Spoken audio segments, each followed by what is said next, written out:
meditamos em algumas, e hoje nós vamos falar sobre a carta aos Efésios, né? Apenas para você ter uma ideia, porque não dá o tempo não dá para nós entrarmos em detalhes profundos acerca de todo o escrito da carta de Paulo. Vamos trazer apenas as partes principais dessa carta. Realmente, Paulo, ele escreveu essa carta em Roma, para os irmãos, para a igreja de Efésios. E ponto principal da carta, um dos pontos principais do assunto, fala sobre predestinação. Predestinação no amor, no capítulo 1, versículo 5, né?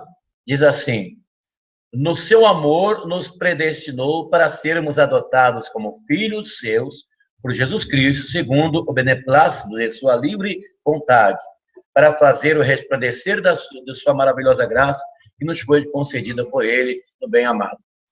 Veja bem, essa questão de predestinação, existe muitas igrejas que têm essa famigerada doutrina, ensino falso da predestinação, coerente com o ensino do destino ensinado pelos espíritas, né? Porque os espíritas acreditam em destino. Vamos dar um exemplo. Eles acreditam assim, que a pessoa saiu de casa no dia de hoje, passou lá na Praça da Sé, foi atropelado por um ônibus. Então, os espíritos acreditam que aquele atropelamento já estava predestinado, já estava destinado a acontecer com aquela pessoa pelas leis das vidas passadas, do karma. A pessoa tinha que passar por aquilo ali. E isso pelo lado do espiritismo, né? O destino, que não existe isso aí. Isso na doutrina espírita que existe. Do lado cristão, algumas igrejas, eles falam que eles acreditam na predestinação, no sentido assim, que uns estão predestinados para a salvação e outros para a condenação. Quando a Bíblia fala sobre predestinação, tanto aqui Paulo fala nós Romanos, está a carta aos Efésios, como diz aqui no versículo 5, no seu amor nos predestinou para sermos adotados como filhos seus por Jesus Cristo, segundo o beneplácito da sua livre e espontânea vontade. E o que nós podemos entender dentro do contexto bíblico e teológico é que Deus, na sua presciência, já nos tinha como filhos, devido na presciência de Deus, ele já tinha o conhecimento, já sabia de que nós aceitaríamos o plano de salvação. Entendeu? Por exemplo, na presciência de Deus é que nós estávamos predestinados. Entendeu? Porque nós sabemos que a condição para a pessoa ser agregado na família de Deus, que é a igreja, e ter a promessa da salvação, isso vai depender da receptividade do plano de salvação de Deus. É assim que nós cremos. Paulo fala, em segundo lugar, na herança eterna, capítulo 1, versículo 18. A questão da predestinação é muito polêmica, mas não existe predestinação no sentido de destino do lado espírita. Isso que eu quis dizer. Por isso que eu falei uma coisa para você entender a outra, né? O que existe, voltando ao assunto da predestinação, o que existe é que Deus, na sua presciência eterna, já nos tinha adotados como filhos, sabendo ele que nós aceitaríamos. Entendeu? Dentro da presciência de Deus é que estávamos predestinados. Não que haja uma predestinação no sentido como nós entendemos, no sentido de destino. Uns estão destinados à vida e outros para a morte. Então, se eu não estou destinado para a vida eterna, então eu não vou servir a Deus. Isso não existe, viu, pessoal? Isso não existe, não. Segundo a herança eterna, capítulo 1, versículo 18, né? Que ilumine os olhos do vosso coração para compreendais que a esperança foste chamados como com rica e gloriosa é a herança que ele reserva aos santos. A herança é a vida eterna, né, pessoal? Você já sabe. É a vida eterna em Cristo Jesus, o nosso Senhor. Porque a coisa mais linda, a coisa mais esplendorosa, mais rica que podemos contar aqui no nosso viver cristão é saber que um dia nós vamos estar com Jesus no reino da glória. Terceiro ponto interessante que Paulo fala aqui na carta aos Efésios sobre a união de gentios e judeus juntos. Como que isso seria possível? Você sabe que quando você lê na Bíblia sobre os judeus e sobre os gentios, você percebe que existe uma separação muito grande, porque os judeus consideravam os gentios, que são os pagãos, as pessoas que não faziam parte da comunidade judaica, eles consideravam como imundos. Então, jamais que um judeu iria estar numa sinagoga e aceitasse uma pessoa que não fosse da comunidade judaica. E Jesus Cristo, através do seu evangelho, ele conseguiu unir gentios e judeus, como diz aqui no capítulo 2, versículo 11 e 12 da carta aos Efésios. Diz: lembrai-vos, pois, de que outrora vós, gentios, por nascimento, que sois chamados incircuncisos, por aqueles que se dizem circuncidados, que são judeus, os que levam na carne a circuncisão feita por mãos humanas, que é a circuncisão dos judeus. Lembrai-vos de que naquele tempo estáveis sem Cristo, sem direito à cidadania em Israel, alheio às alianças, porque Paulo ele era judeu, ele fazia parte da tribo de Benjamim. Paulo entendia bem o assunto no que tange os gentios e judeus. Ele sabia que existia uma separação. E Paulo é que fala da união desses dois povos em Jesus Cristo, que é a formação da igreja. Outra coisa interessante que Paulo fala aqui na carta aos Efésios, né, é que nós podemos observar que, para mim, é a parte mais bonita da carta aos Efésios, quando Paulo se põe de joelho para interceder, como está aqui no capítulo 3, versículo 14 da carta aos Efésios. Por esta causa, dobro os joelhos em presença do Pai, o qual deve ser a sua existência, toda a família nos céus e na terra. Na minha opinião, na minha maneira de ver, o versículo mais bonito da carta aos Efésios é este que está aqui. Por esta causa me ponho de joelho. Gente, isso é maravilhoso. Aqui nós podemos perceber o amor do apóstolo São Paulo pela igreja, por os escolhidos de Jesus Cristo, pela igreja de Jesus. Por esta causa eu me ponho de joelho. Isso aqui daria para nós falarmos a noite toda só neste versículo. Por esta causa me ponho de joelho. Ele amava pregar o evangelho. Ele amava falar a palavra para os irmãos. Ele amava fazer isso. E quinto ponto importante que Paulo fala aqui, na carta aos Efésios, que eu diria que é uma coisa importantíssima, sobre a diversidade de funções. Porque tem pessoas que acreditam que a igreja não tem que ter direção administrativa e eclesiástica. Mas Paulo aqui, é claro, ele mostra.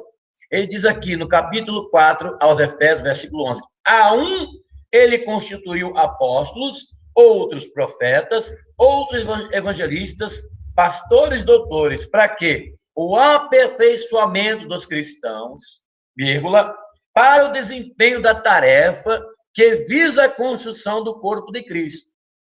Até que todos tenhamos chegado à unidade da fé, do conhecimento do Filho de Deus. Note bem, quando foi aqui no versículo 13, quando fala assim, até que todos tenhamos chegado. Aqui não tem vírgula, depois do até que. Tem pessoas que lêem assim, igual Testemunha de Jeová, né? Até que, mas não tem vírgula aqui, não tem vírgula. Quer dizer, até que todos tenhamos chegado à unidade. A Testemunha de Jeová, ele pega aquele versículo que tem lá, no Evangelho segundo escreveu São Lucas, quando o nosso Senhor estava lá na cruz, que o ladrão chegou e disse assim, Senhor, lembra-te de mim quando entrares no teu reino. E Jesus respondeu, hoje mesmo estarás comigo no paraíso. É assim que está no original, grego, né? Mas as Testemunhas de Jeová, na tradução falsa da Bíblia, tradução Novo Mundo, eles colocaram lá diferente, entendeu? Aí eles colocaram assim, hoje eu te digo, e vírgula, que estarás comigo no paraíso. Quer dizer, mudou o sentido. É um problema muito sério esse negócio de que esse pessoal fizeram com a Bíblia. E pelo amor de Deus, hein? Tradução Novo Mundo, da Torre de Vigia, Testemunho de Jeová, é uma Bíblia mentirosa, deturpadíssima, viu, pessoal? É para você jogar no lixo. Rasgada, né? Porque não presta. Tradução Novo Mundo, das Torres de Vigia, das Pretensas Testemunhas de Jeová, dá licença, viu? Então, aqui não tem vírgula, quando diz assim, até que todos tenhamos chegado à unidade da fé e do conhecimento do Filho de Deus, até atingirmos o estado de homem feito, vírgula, a estrutura da maturidade de Cristo. Então, você tem que prestar atenção nas pontuações, nós falamos aqui na pastoral da evangelização, quando estávamos falando em homilética, nós falamos aqui sobre isso, tá? Bom, tem igreja que não aceita, né? Administração eclesiástica, administração eclesiástica, entendeu? Sabemos que o sumo pastor é Jesus, mas o Senhor chegou para Pedro e disse, Pedro, tu me amas? Apacenta as minhas ovelhas. Pedro, tu me amas? Apacenta as minhas ovelhas. Tá?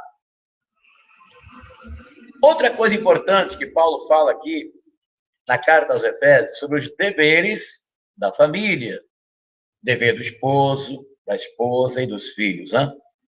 Versículo 21 do capítulo 5 diz, sujeitai-vos uns aos outros no temor do Senhor, as mulheres sejam submissas aos seus maridos, como no Senhor. Os maridos é o chefe da mulher, como Cristo é o chefe da igreja, seu corpo do qual ele é o Salvador. Quer dizer, acordo, né, pessoal? Acordo, nada de o que está escrito, mulheres sejam submissas aos vossos maridos, quer dizer que o marido vai pisar na mulher, não é isso. Porque no princípio, quando Deus criou o homem, e quando ele viu que o homem estava só, ele tirou da costela de Adão a mulher. Então, biblicamente, entendemos que, como Deus tirou da costela, a mulher não pode nem ser a cabeça e nem pode estar nos pés para ser pisado pelo homem. Tem que estar do lado do homem, como a Bíblia nos mostra. A Bíblia mostra que a mulher é a adjutora, ou seja, aquela que está ao lado do homem, para viver uma vida de felicidade. Maridos, agora vem a vez do homem, né? Maridos, amai vossas mulheres, como Cristo amou a igreja e se entregou por ela, para santificá-la, purificando com água pelo batismo, com a palavra, e apresentá-la a si mesmo toda gloriosa, sem mácula, sem ruga, sem qualquer outro defeito, semelhante, mas santo e irrepreensível. Assim os maridos devem amar suas mulheres como o seu próprio corpo. Que ama a sua mulher, ama-se a si mesmo. Né? Então, o marido, se ele quiser amar a si mesmo, tem que amar a mulher dele. Né? Certamente, ninguém jamais aborreceu a sua própria carne. É ao contrário, cada qual alimenta e trata como Cristo fez com a sua igreja. Então, Paulo aqui também lá, seguindo, pulando para o capítulo 6, ele fala sobre os filhos. Né? Filhos, obedecei aos vossos pais, segundo o Senhor. Então, são os pontos importantes da carta de Paulo aos Efésios. Na próxima quarta-feira, nós vamos falar sobre a carta de Paulo aos Filipenses, tá bem? Vamos conhecer os pontos principais da carta de Paulo aos Efésios. Nós tivemos um probleminha, né? Que o inimigo ele não gosta dessas transmissões. Tivemos um probleminha aí no nosso Hangout, mas graças a Deus que nós conseguimos trazer a palavra de Deus aqui através do nosso canal Missão Yahvé. Essa é uma transmissão diretamente do Santuário Yahvé Santo Amaro, São Paulo, capital, que fica localizada na rua Desembargador Bandeira de Melo, 513, no centro de Santo Amaro. Eu sou o Bispo Afonso Querubim, que tenho uma imensa alegria de poder estar aqui, trazendo esta palavra para o seu coração. Você que nos acompanha pela internet, você pode se inscrever no nosso canal, Missão Yahvé, canal do YouTube. É só você clicar nessa parte que está aqui, vermelha. Você clicou e automaticamente você vai estar inscrito no nosso canal. Todas as vezes que nós postarmos os vídeos aqui, você recebe aí no seu canal, tá bem? Também os nossos amigos do Facebook, do Google, as pessoas que nós convidamos para participar desse Hangout, né? Que não é bem um Hangout comum para aquele de estar conversando, é uma palavra que nós transmitimos, mas como o Google ele coloca essa opção de nós convidarmos, nós preferimos clicar na parte do convite do que aquela outra parte que diz ignorar. Porque se o nosso objetivo aqui é comunicar a palavra, e o Google pergunta assim, você vai convidar os seus amigos, ou família, ou fulano, ou ciclano, para essa transmissão? E tem a parte ignorar. Eu não vou apertar em ignorar, porque eu não estou aqui para estar falando no vento. Estou aqui para falar com as pessoas. Entendeu? Então, eu convido você para estar sempre conosco aqui nessas transmissões. E um dia, né, quem sabe, eu vou fazer hangout aí com vocês também. Aquele hangout normal de palestrar, de falar, de conversar sobre diversos assuntos, porque o meu tempo é muito restrito, mas uma hora vai sobrar um tempo para isso. Um abraço para vocês, nosso pessoal do Facebook também que nos acompanha. Você pode entrar em contato conosco, o telefone 2597-6926, prefixo 11, São Paulo. Você pode também marcar a sua consulta conosco, né? Através do telefone 2597-6926, consulta espiritual, para ajudar você no seu problema. É de preferência que você participe da celebração primeiro, para depois você receber este atendimento gratuitamente, tá bem? Gratuitamente. Nós atendemos individualmente, particularmente, as pessoas que participam das nossas celebrações aqui em Santo Amaro, São Paulo, capital, individualmente e particularmente após as celebrações. Nesta sexta-feira, nós faremos, em nome de Deus, a sexta celebração da queima do mal, né? Você que está aí, foi vítima de um trabalho maligno, você vive uma vida perturbada, então você vai comparecer neste endereço que nós temos aí, para você participar conosco e receber a libertação de Deus, em nome de Jesus, nosso Senhor. Bem? Você pode acessar o nosso site, www.missãoiavé.com.br. Tem um espaço lá onde você poderá fazer o seu pedido de oração e vai cair no meu e-mail particular. E através do nosso e-mail, do meu e-mail, quando eu capturar o seu nome, nós levaremos o seu nome para o monte para abençoar a sua vida. Que Deus abençoe. A qualquer momento eu vou estar por aqui trazendo para você